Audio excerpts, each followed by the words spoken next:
Welcome to episode 3 of the Lykeminded Podcast.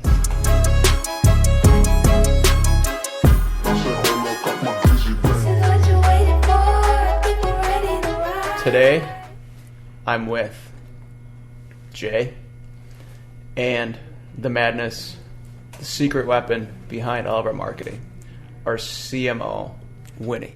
Feels very weird to be on the other side of the camera. I'm used to being behind the camera. But so excited to be on the podcast. This is my first podcast experience ever. Really? Let's make it a fun one. I've never done this before. Today's episode, we're going to talk a little bit about what we're up to, what the last couple of weeks have been. But most importantly, we're going to talk about marketing in today's world. When everyone's attention is all over the place. Everyone wants the newest, coolest thing to scroll past. But Winnie has the secret strategy. She figured it all out. She's going to kill me for saying this, but did you know that Winnie has a ginormous YouTube channel? It's not a true. Growing TikTok. Don't listen to him. She is an actual influencer. So I did 8 years of marketing as a digital content producer for YouTube and other social media platforms. That was a big chunk of my marketing experience. So it was a lot of fun before I came into the commercial real estate industry. And then I kind of just married the two experiences, which is kind of cool, you know, that I get to do both. Yeah, for sure. And especially being, you know, not saying anything bad, but like that average commercial real estate agent's like 60-some years old. Yeah. In the entire United States. It's a very old country club business. You know, with us being young, we're able to utilize all these different 2024 marketing channels to get attention of not just tenants and clients, but also to bring extra value to properties and finding tenants and finding buyers and finding sellers in that sense, because nobody else is doing it. Yeah, I definitely think there's a lot of opportunity for marketing in this arena because a lot of people are used to doing things a certain way, like you said, the old school way, and a lot of us younger entrepreneurs are much more hungry and smart in the marketing arena, so we can definitely do a lot with it. Jay, I know, does a lot of marketing on his own. Yep, indeed I do. We just had to talk about this today. Amazing marketing. You always have to make sure you have the right labels on you advertiser brokerage you're with. Make sure you don't make any mistakes. But yeah, I realize that you need to appeal to the younger audience more, now more than ever, just because the old ways don't work. I mean, if I'm seeing your mailer in my mailbox, I'm not opening. I'm sorry, I'm throwing it in the trash. So you need to be digital. And again, Winnie's done a great job kind of bringing that up to our attention as a brokerage, because she's seen the trends. She knows what works, and that's her expertise. You know, you don't go to tell the butcher how to cut his meat because that's what he does. You go and buy it. Same thing with Winnie. She knows how it works, so we follow, essentially. You know, I feel like that was a dig not only at the world's greatest moderator, but also your broker, Jay, about following rules with logos on advertising. No. Hey, I'm telling you, I agree with it. I agree. But hey, we're here now. So, Jay, Winnie, let's break down it's the third week of 2024. No, sorry. It's the first week of the second month of 2024, which means we're almost halfway through quarter one. The year's almost done. What are you guys seeing?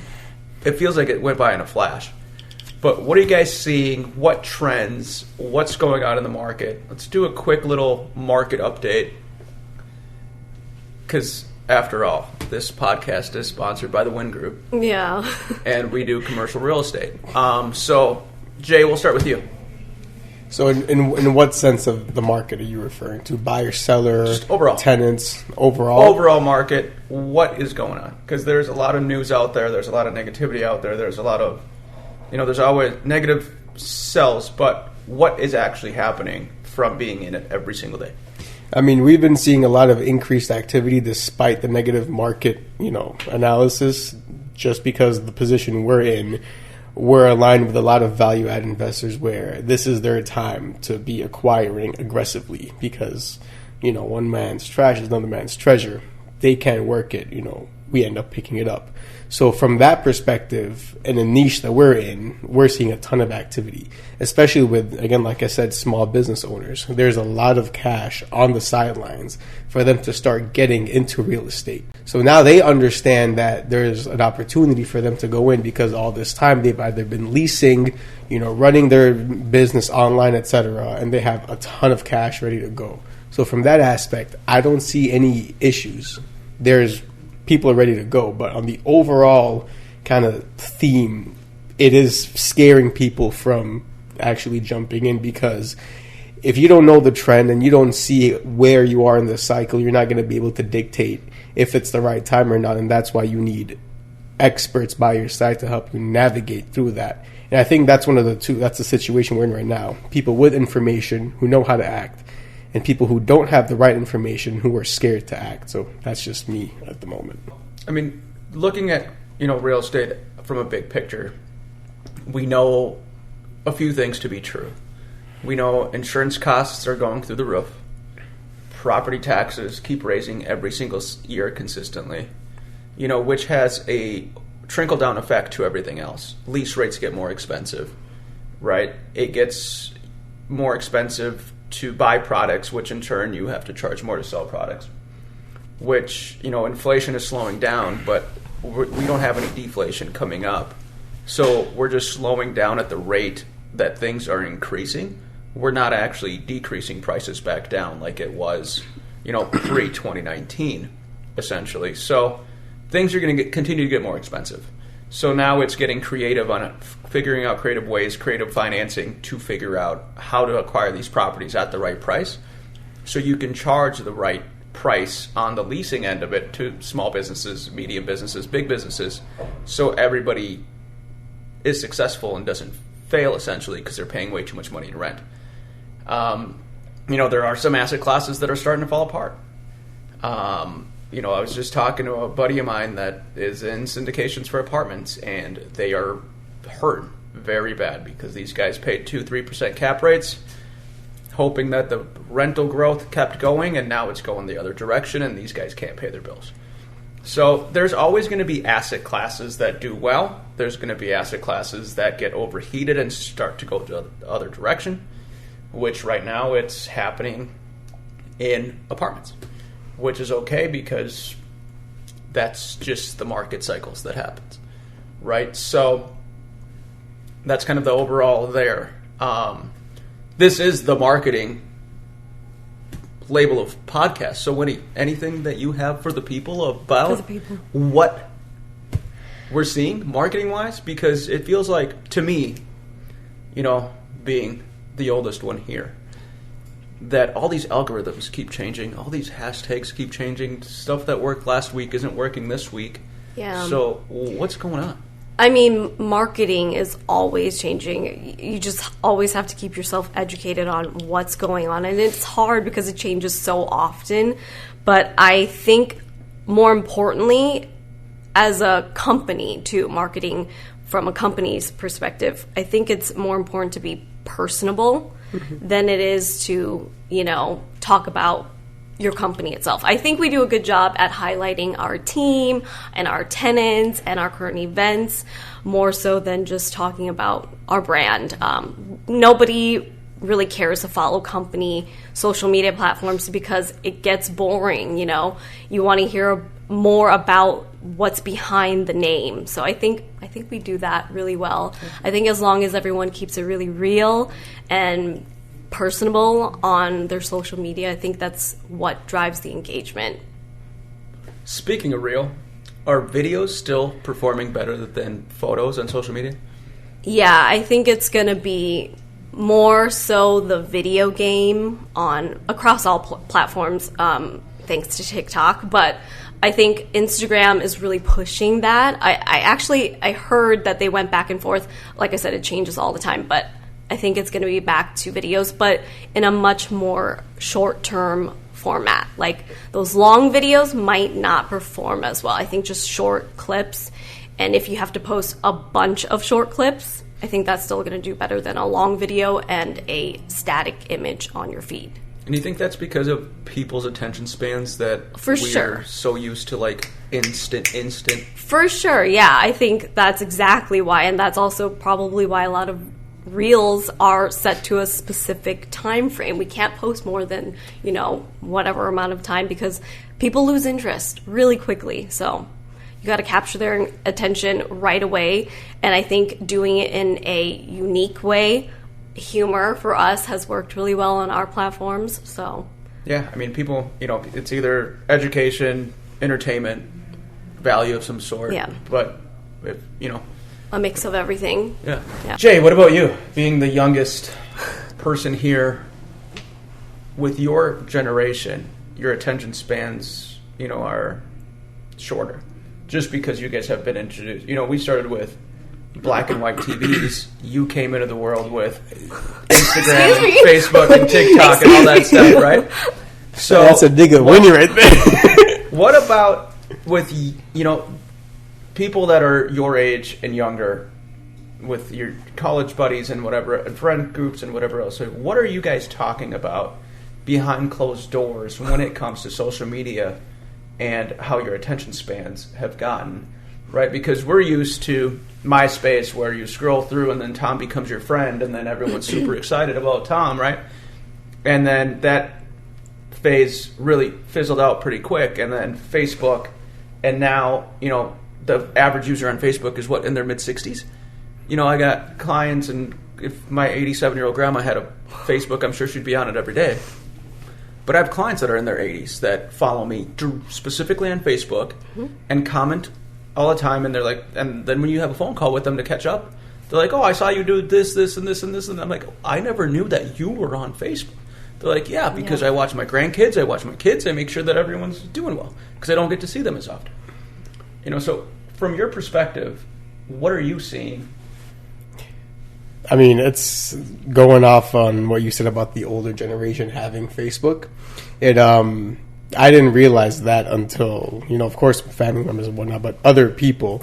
One of the landlords we worked with in the past, actually, I gave him a call just to catch up and see how he's doing, and then he told me, he goes, yeah, Jay, I've been seeing everything you guys have been doing on Facebook. I follow you, and it's really good. The first thing that came to mind was, dude, you have Facebook? That's crazy. I love that for you. Good job.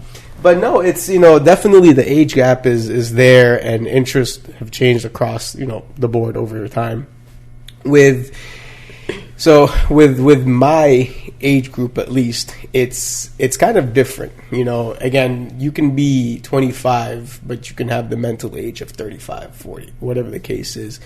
It really differs with who you're with and what kind of friends you have and what their interests are. I have some friends behind closed doors. We're having a conversation that you and I would have about how do we grow, how do we make more money, how do we become the best version of ourselves, etc. And then you have other friends who is the complete, other side of the story, where it's, how can we have fun? Where's a good place? What's fun things to do? How can we have a big adventure in life, etc. So it really depends on who you're hanging out with. And I think over time it's hard to find people who align with you in that mental aspect of self growth, becoming the best version of yourself, especially now, because I don't think that's really on a lot of people's minds nowadays. They want, they just want to have fun.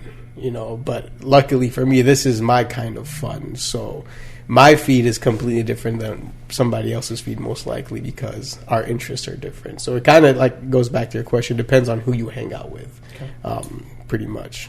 But do you think that your attention span got shortened, especially with waiting for things to happen, because of that instant gratification from people's highlight reels of their life on Instagram and TikTok and all this other stuff? Oh, absolutely. Dude, coming from West Africa to the U.S., 5G made me impatient. Come on, now I never had that. Everything came at a snap of a finger. Of course it did. Yeah. Yeah, I mean, we were used to... Yeah. welcome. Dial-up. You've got mail, right? Yeah. America Online. That was the most exciting thing. Yeah, that was awesome. And then when the phone would ring, you'd have to scream from your bedroom to where the phone was to tell people to hang up because you were on the internet. Yeah. And it was going to cut you off because somebody was on the phone.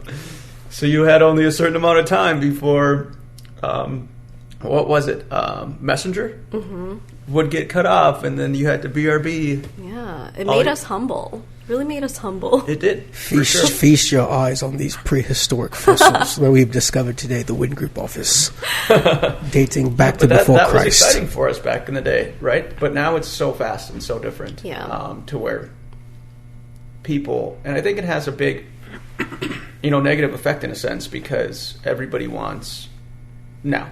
Yeah. And nobody has patience anymore to wait for things to happen. And that's, with real estate, it's a business of, 98% of agents fail within the first 2 years or 3 years or something like that. And that's because it takes a long time to grow into this business, to learn everything, and to actually become successful.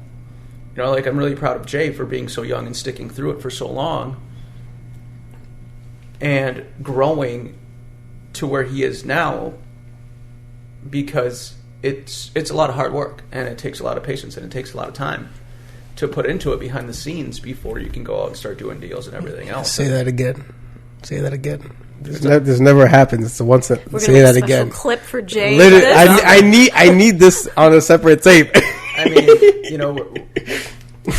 you guys know on a business side, I can be tough, yes, but that I try to praise you guys as much as possible for all the great stuff that you guys do as well. Good job, Jay. But thanks. Back to marketing. I do have a question for you, Mr. Moderator. Has it affected your attention span over the course of time, or do you think that it's had a little effect on you? It has affected me in a sense to where, when all this stuff first started coming out, especially with Instagram, you see people's highlight reels, right? But it takes you a while to realize that, hey, this is a highlight reel. This is just what they're doing today. And, a lot of times it's the way that we're wired as entrepreneurs, right? We're always not doing enough. We're always not good enough. We're always this. We're always that. So there's a lot of negative self-talk in this space because we're just wired different, right? We think we should be a million steps ahead. So when we're seeing people our age, younger, whatever, on the internet posting stuff to where they're here and there and there, we need to really step back and go, well, is that stuff rented? Is that stuff staged? Is that stuff fake, right? When the stories came out with all these people not even renting private jets, but there's a private jet on the tarmac and they go in every 15 minutes and take photos, right? They're not flying anywhere. But it's one of those things of, the way that we're built, we just need to realize that we're building our own story and writing our own book on our timelines. And no matter what other people are doing, we just need to focus on what we're doing and how our growth is going, and not look at those highlight reels to compare ourselves to that, which 99% of it is fake. Yeah. That's true. I think a lot of people are also just accustomed to, on social media, what's new, what's the latest and greatest. So the trying to keep up with that, I think, affects a lot of people, even as the creator of the content. Right. Yeah. Absolutely. Like Mr. Beast, right? He spends more money on every video as he goes along, right? Yeah. But it's one of those things he has to keep doing crazier and crazier things to get people's attention. It was, what was that show on MTV? Steve-O, was it Jackass? Or no, but when they were doing all those stunts and stuff like that, and 3/4 of those guys almost died and overdosed on drugs during that process because their stunts had to get crazier and more dangerous just so people would keep watching.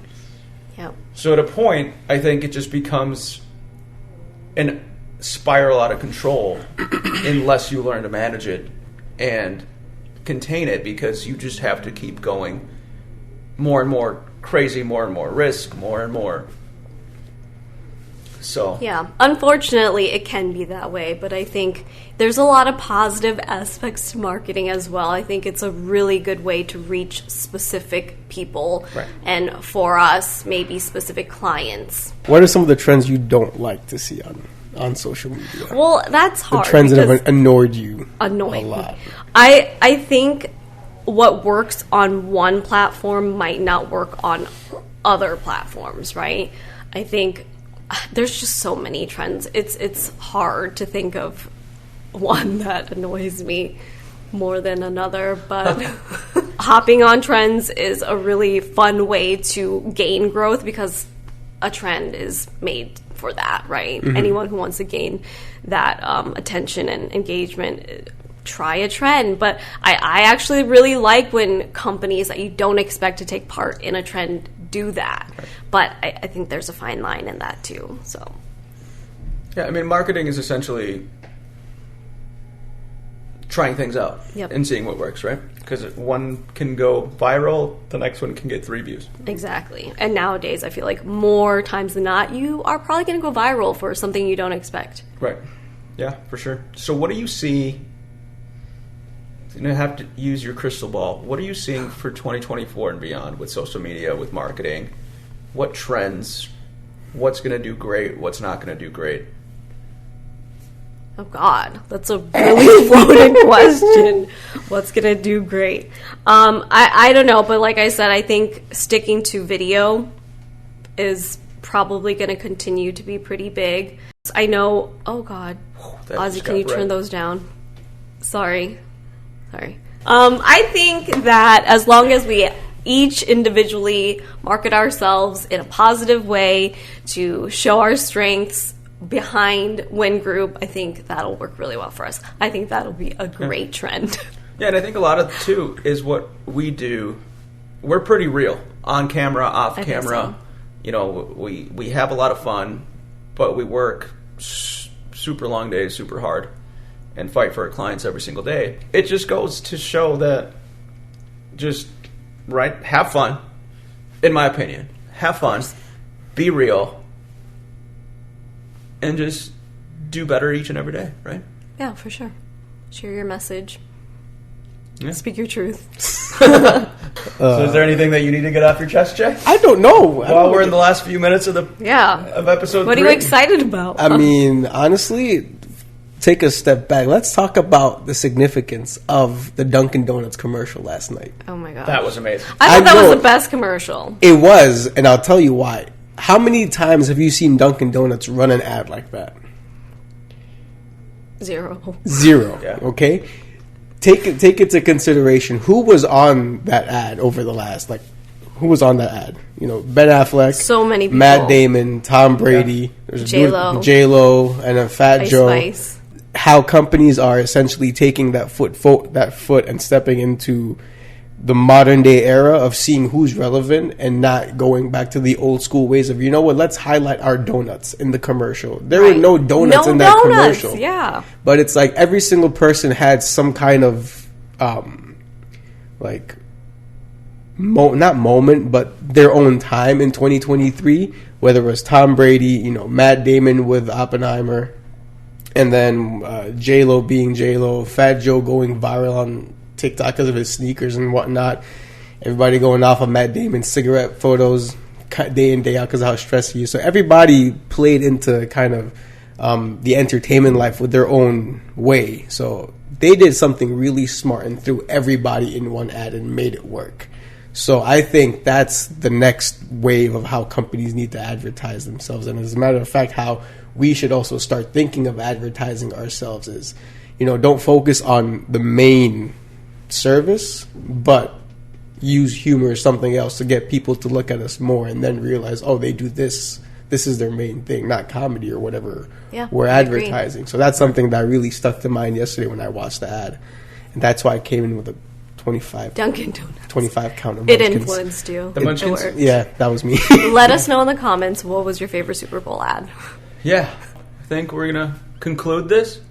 Episode 3. Unless Winnie has any more wisdom. I'll share more along the way. You just have to subscribe. There you go. Like and follow. Thanks again. signing off. Winnie, Jay, Stas, Lykeminded Podcast. Take it easy. Bye.